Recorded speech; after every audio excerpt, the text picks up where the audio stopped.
At least 2 drones hit the Enterprise. In the city of Cheboksary, which is in the Chuvash Republic, an electrical substation is on fire following a drone attack. Numerous videos of the fire are being circulated online. Part of the city has been left without power. Public channels are also reporting explosions in Novomoskovsk, Tula Oblast, and Dzerzhinsk, Nizhny Novgorod Oblast. There are also complaints about another drone attack in Moscow. Restrictions were imposed at the capital's airports, and traffic was temporarily blocked on the exit from Yaroslavl.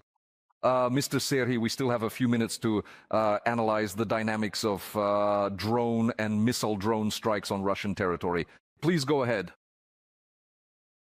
Well, actually, we are talking about the fact that the work regarding Russian oil refineries, you see, it is ongoing because these facilities that have been mentioned, they are not being hit for the first time.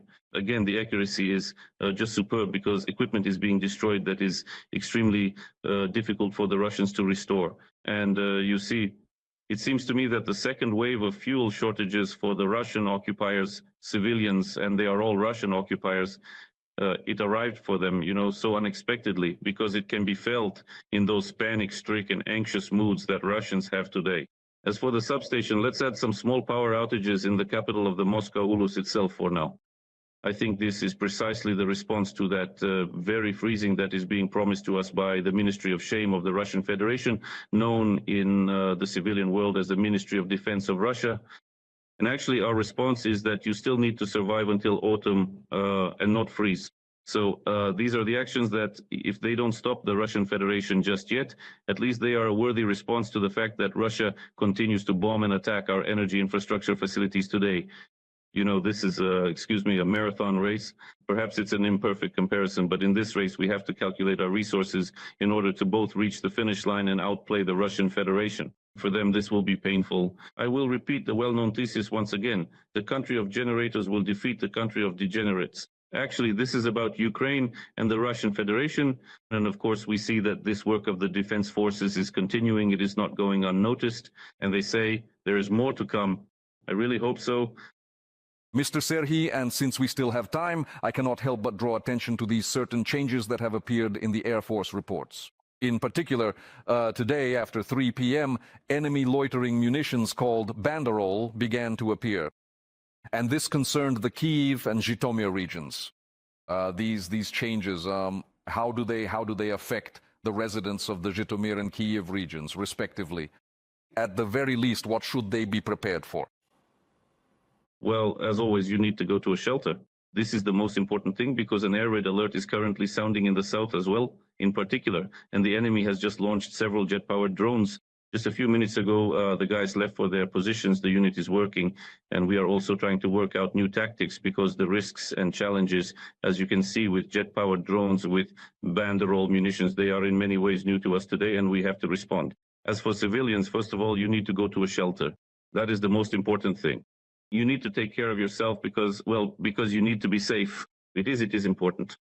Russian economists and part of the political elite are advising Putin not to announce an open mobilization. This again is being reported by the Center for Countering Disinformation. Mobilization could destroy the agreement with Russian society. The war is far away and those fighting are mostly the ones who go for the money. Instead, the Kremlin is considering covert pressure on citizens to increase the number of contract soldiers.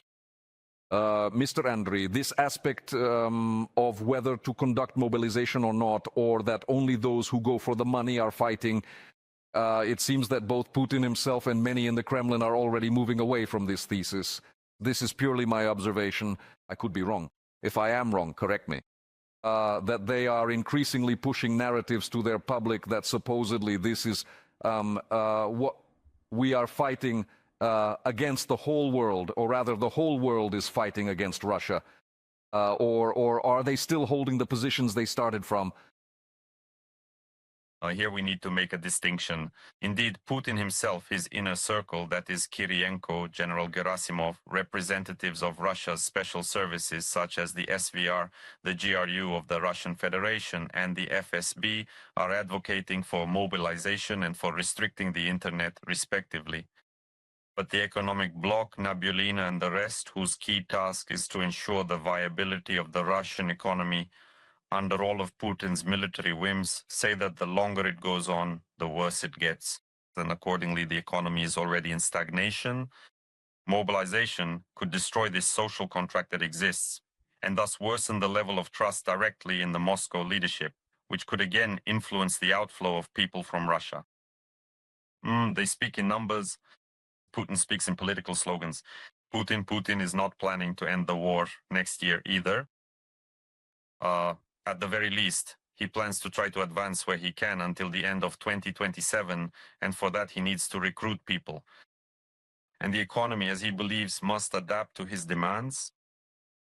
But the question still remains open. Will a partial mobilization be announced following the example of 2022, which is what Putin himself is leaning towards? Or will they, after all, adopt the position of even the mayor of Moscow, Sobyanin, who is also an opponent of open partial mobilization, and instead follow the path of strengthening covert repressive measures in order to increase the number of contract signings and thus create an alternative to open mobilization? In this case, Gerasimov, their chief general, is advocating for open mobilization, for example, so everything will become clear by the end of September or the beginning of October as to which decision will be made. For now, the top military political leadership of Russia is leaning towards an open mobilization of 500,000 people. Mr. Andriy, one of the frames in the video footage that was just shown prompted a thought regarding another character. And lately it seems that relatively little is being said about him in the public sphere. I am referring, of course, to the head of the Russian Orthodox Church, Patriarch Kirill Gundyaev. In your professional opinion, how deeply involved is he really in these current events? And we all remember perfectly well, don't we, how the Russian Orthodox Church can quite quickly, almost effortlessly add a thin veneer of sanctity to some, if you'll excuse me for saying so, truly devilish things. It is a pattern we have seen time and time again. Well, like blessing a Satan missile, for example. Well, look, the church in Russia has always played the role, since Soviet times, of a special service. After all these priests, as a rule, are operational officers of the Russian special services who have their own handlers directly, or who are themselves influential agents undercover, let's say, who are serving in the special services. They play a mobilization role once again because the church has a much wider reach among the population than social media and all official means of communication, including television. The church possesses a unique ability to reach the deepest, most remote corners of Russia, reaching out once again to the least informed segments of the population who are generally incapable of critically analyzing or resisting. So if they are told to go to a holy war, they will readily sign a military contract or mobilize without hesitation. So the church's task of increasing the numbers is the same. It always has been. In other words, the church's function in Russia right now is exclusively military and propaganda-based, and they won't move away from this as long as Putin's regime exists, until Russia changes its ideological orientation. Unfortunately, it is not yet clear when this horizon might appear, when this could happen.